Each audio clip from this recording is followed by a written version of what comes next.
10 సంవత్సరాలు అధికారమిస్తే ఏం చేశారని కేటీఆర్, హరీష్ కవితలు కాంగ్రెస్ ప్రభుత్వంపై రాద్ధాంతం చేస్తున్నారని ఎమ్మెల్యే కోమటిరెడ్డి రాజగోపాల్ రెడ్డి మండిపడ్డారు. యాదాద్రి భువనగిరి జిల్లా చౌటుప్పల్ మున్సిపాలిటీ కేంద్రంలో చేనేత ఆధ్వర్యంలో ఏర్పాటు చేస్తున్న ప్రజాపాలన విజయోత్సవ కార్యక్రమంలో పాల్గొని మాట్లాడారు. చేనేత కార్మికులను గత ప్రభుత్వం ఓట్ల కోసమే వాడుకున్నారని ఎమ్మెల్యే కోమటిరెడ్డి రాజగోపాల్ రెడ్డి వాపోయారు.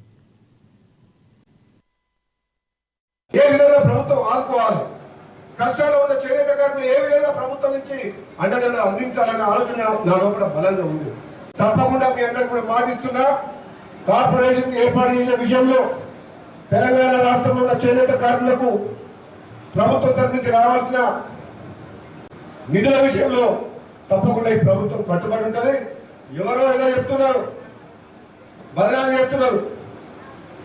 సంవత్సరం అయింది ఏం చేయలేదని ఒకటే గుర్తుపడుతున్నాడు కేటీఆర్, హరీష్ రావు, కవిత, 5-6 మంది రోజు పేపర్లో చూస్తే లొల్లి లొల్లి లొల్లి లొల్లి. అరే నువ్వు 10 ఏళ్ళు ఏపీకి సంవత్సరానికి మొదలు పెడుతున్నావు. 10 ఏళ్ళు ఏమనుకున్నారు?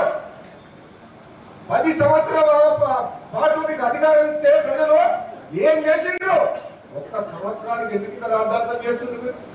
అంటే మంచి పనులు చేస్తుంటే, రైతుల రుణమాఫీ చేస్తుంటే, పేదలకు మహిళలకు బస్సు సౌకర్యం కల్పిస్తుంటే, గ్యాస్ సిలిండర్ ఇస్తే, ఉచిత కరెంట్ ఇస్తే, ఉద్యోగాలు ఇస్తే, మాకు మంచి పేరు వస్తుంటే, ప్రజలు ఆశీర్వదిస్తుంటే మీరు జీర్ణించుకోలేకపోతున్నారు అని చెప్పేది మీకు పోతున్నారు.